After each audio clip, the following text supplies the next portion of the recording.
नमस्कार दोस्तों, मैं हूं सोनू कुमार और आप सबका बहुत बहुत स्वागत है हमारे YouTube channel SK news and योजना हरियाणा में। दोस्तों, हरियाणा सरकार के द्वारा या केंद्र सरकार के द्वारा कोई भी नई योजना लागू की जाती है जो आप सबके फायदे के लिए है, तो ये ऐसी सारी योजनाएं हम इसी चैनल के माध्यम से लेकर हाजिर हो जाते हैं। दोस्तों, जो आज की बड़ी अपडेट है इसके बारे में हम आपको विस्तृत जानकारी देने वाले हैं। जिन लोगों की 1,80,000 से कम आय है, ऐसी परिवारों के लिए हम आज धमाकेदार योजनाएं लेकर आए हैं। दोस्तों, चलो ज़्यादा समय न लेते हुए हरियाणा सरकार के द्वारा जो ये योजना लागू की गई है इसके बारे में हम आपको जानकारी दे रहे हैं। अब गरीब लोग स्वयं भरेंगे प्रीमियम, सरकार खाते में डालेगी 1,000 रुपये सीधा। आर्थिक रूप से कमजोर वर्ग के लिए सरकार करती है बीमा प्रीमियम भुगतान। मुख्यमंत्री परिवार समृद्धि योजना के तहत किए गए नियमों में बड़ी मंजूरी।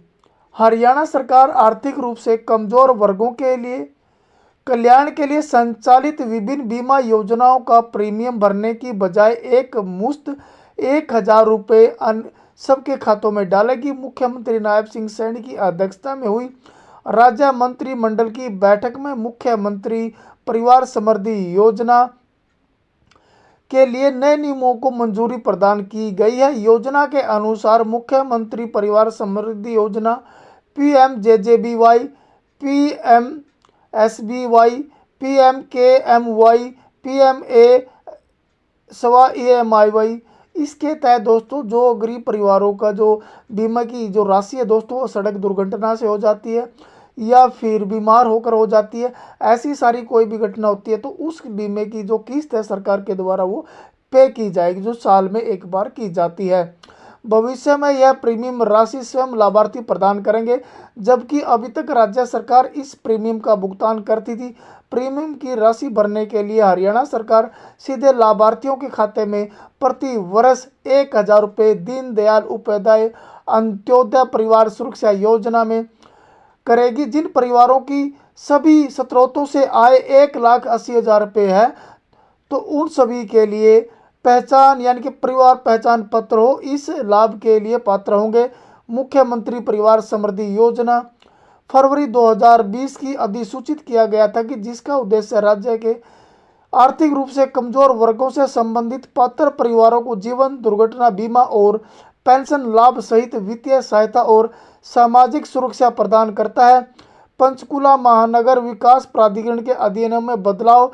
मंत्रिमंडल की बैठक में पंचकुला महानगर विकास 2021 अधिनियम 23 में संशोधन को मंजूरी दी गई है। तो नए अधिनियम को पंचकुला महानगर विकास प्राधिकरण संशोधन अधिनियम 2024 का कहा जाएगा। हरियाणा नई राजधानी अधिनियम 1952-1953 का पंजाब अधिनियम 1 की शक्तियों का प्रयोग मुख्य कार्यकारी अधिकारी करने के लिए 2021 के मूल अधिनियम 23 में सक्षम प्रावधान करने तथा नगर परिषद कालका की सीमा के अंतर्गत आने वाले क्षेत्र के संबंध में उपयुक्त धाराओं और खंडों का प्रासंगिक प्रबंधनीय करने के लिए संशोधन किया जाना आवश्यक है। बिजली निगम 1200 करोड़ सरकार ने गारंटी दी। मंत्रिमंडल की बैठक में उत्तर हरियाणा बिजली वितरण निगम लिमिटेड द्वारा वित्तीय वर्ष 2024-25 के दौरान पूंजीगत व्यय आवश्यकताओं को पूरा करने के लिए 800 करोड़ रुपए के स्वीकृत नए पूंजीगत व्यय ऋण के विरुद्ध केनरा बैंक चंडीगढ़ के पक्ष में 800 करोड़ रुपए की राज्य सरकार की गारंटी प्रदान करने के लिए स्वीकृति दी गई है। तो वित्तीय वर्ष 2024-25 के दौरान पूंजीगत व्यय की आवश्यकताओं को पूरा करने के लिए 400 करोड़ रुपए की स्वीकृति नए पूंजीगत व्यय ऋण के विरुद्ध बैंक ऑफ इंडिया चंडीगढ़ के पक्ष में 400 करोड़ रुपए की राज्य सरकार की गारंटी प्रदान करने के लिए स्वीकृति प्रदान की गई है। नायब सरकार ने ओलावृष्टि से फसलों को नुकसान की उपायुक्त से मांगी रिपोर्ट। हरियाणा सरकार ने 2 दिन बारिश और ओले गिरने से फसलों के नुकसान की रिपोर्ट मांग ली है। सीएम नायब सिंह सैनी ने शनिवार को कैबिनेट मीटिंग के बाद कहा कि सभी डिप्टी कमिश्नर को इसके बारे में आदेश जारी कर दिए गए हैं। जिन किसानों का बीमा उन्हें कंपनी से क्लेम दिलाया जाएगा, जिनका बीमा नहीं उन्हें सरकार की तरफ से मुआवजा मिलेगा। बता दें कि शुक्रवार को हुई ओलावृष्टि से हिसार और फतेहाबाद के 63 गांवों में सब्जी, सरसों और चने की फसल तबाह हो गई। इसके अलावा रेवाड़ी, कैथल, महेंद्रगढ़ में कई जगह ओले गिरने से फसलों को नुकसान हुआ। वहीं हरियाणा में लगातार दूसरे दिन शनिवार को पानीपत, करनाल, सोनीपत और कुरुक्षेत्र में रुक रुक कर बारिश हुई है। मंत्रिमंडल की बैठक में ओलावृष्टि से फसल खराब के मामले में चर्चा हुई। सर्वसहमति से फैसला लिया गया है। जिला वार उपायुक्तों से रिपोर्ट मंगवाई जाएगी और नुकसान की भरपाई की जाएगी। शहीद के परिजनों को मिलेगी 1 करोड़ रुपए की राशि। बैठक में केंद्रीय सशस्त्र बल और केंद्रीय सशस्त्र पुलिस यानी कि सीआरपीएफ कर्मियों को युद्ध में मृत्यु हो जाने पर उनके परिवारों को दी जाने वाली अनुग्रह राशि में संशोधन को मंजूरी दे दी गई है। संशोधित अनुग्रह राशि को 50 लाख से बढ़ाकर 1 करोड़ रुपए कर दिया गया है।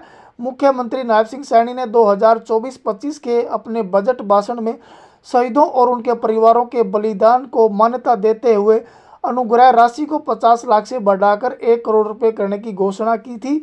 आज उसे मंत्रिमंडल में मंजूरी दे दी गई है। हरियाणा से संबंधित केंद्रीय सशस्त्र बल कर्मी, सेना, नौसेना और वायुसेना के शहीदों के परिवार के सदस्यों को, निकटतम रिश्तेदारों को, रक्षा अधिकारियों, गृह मंत्रालय द्वारा युद्ध में मृत घोषित किए गए विभिन्न प्रकार की घटनाओं सहित अनुग्रह अनुदान दिया जाता है। चाहे किसी भी ऑपरेशन या ऑपरेशन से निर्दिष्ट क्षेत्र में सशस्त्र बलों और केंद्रीय सशस्त्र पुलिस बल कोई सदस्य युद्ध, आईडी विस्फोटक, आतंकवादी या उग्रवादी हमलों की सीमा मुठभेड़ और संयुक्त राष्ट्र शांति सेना में वास्तविक अधिकारी कर्तव्यों के निष्पादन में शहीद हो गए हों, जिसमें वाहन दुर्घटना, हृदय गति रुकना, हवाई दुर्घटना, प्राकृतिक आपदाएं शामिल है, जिनमें कर्तव्यों को निष्पादन के प्रति असाधारण साहस और निर्णय की आवश्यकता होती है। दोस्तों, हरियाणा सरकार के द्वारा ये बहुत बड़ा धमाका किया गया है। हमने आपको बताया कि इस वीडियो के माध्यम से मिलने वाली सरकार के द्वारा शहीद के परिवारों को भूखंड आवंटन की मंजूरी दी गई है। 25 लाख तक मिले ग्रेजुएटी। सरकारी कर्मचारी और न्यायिक अधिकारियों के लिए मृत्यु सह सेवानिवृत्ति ग्रेजुएटी में 25% की वृद्धि की गई है। यह वृद्धि 1 जनवरी 2024 से प्रभावी होगी। डेथ कम रिटायरमेंट ग्रेजुएटी अधिकतम सीमा 25 लाख रुपए देगी। अभी 20 लाख रुपए तक ग्रेजुएटी दी जा रही थी। दोस्तों, हमने आपको बताया इस वीडियो के माध्यम से हरियाणा सरकार ने शहीद के परिवारों को 1 करोड़ रुपए देगी। पहले 50 लाख रुपए दिए जाते थे। और नायब सरकार ने ओलावृष्टि फसलों को हुए नुकसान की उपायुक्त से रिपोर्ट मांगी है। अब गरीब परिवारों को मिलेंगे 1-1 हज़ार रुपये सीधे उनके बैंक अकाउंट में। दोस्तों, ये जानकारी देना आप सबको बहुत ज़रूरी था। दोस्तों, मिलेंगे इस प्रकार की न्यूज़ व योजनाओं के साथ अगली वीडियो में। जब तक के लिए नमस्कार। जय हिंद, जय भारत।